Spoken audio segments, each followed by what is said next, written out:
2,5 millions d'investissements dans un projet de chariot guidé automatisé, c'est ce qui a été annoncé ce matin par Québec à l'usine Uniboard de Val-d'Or. C'est un projet qui est nécessaire avec l'expansion de l'usine par l'investissement Renaissance pour renouveler, moderniser, augmenter la productivité de l'usine. On va sortir plus de volume. L'importance de se tourner vers la modernité est bien présente. On s'aperçoit aujourd'hui qu'il faut une diversification, puis il faut trouver le moyen d'accélérer cette diversification-là. Et c'est ça qu'on essaie de faire. On est capable de se donner une vision de l'avenir puis de mettre en place ce qu'il faut pour atteindre nos objectifs. Rappelons qu'Uniboard avait annoncé il y a quelques années un plan de modernisation de ses installations, un plan qui s'avère important pour assurer l'avenir de l'usine, surtout en cette période d'incertitude face aux tarifs douaniers. Le contexte est devenu encore plus difficile en plus de la crise forestière avec beaucoup de fermetures de nos fournisseurs, incluant ici à Val-d'Or. Maintenant, la crise tarifaire qui est quand même une chose beaucoup plus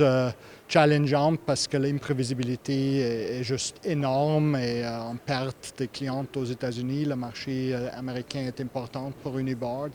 Ça instaure une certaine nervosité dans notre équipe aussi, c'est certain. Ça, il faut vraiment voir ensemble comment on peut faire face de franchir les prochaines années, les prochaines 45 années qu'Uniboard a déjà passé ici à Val-d'Or. Le gouvernement assure faire tout en son pouvoir afin d'aider les entreprises à maintenir le droit chemin. Notre but premier, c'est de protéger les entreprises et les personnes.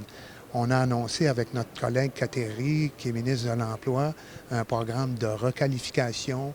Ça va passer par la formation. Ottawa a annoncé des programmes d'admissibilité accrue aux prestations d'assurance-emploi, de travail partagé.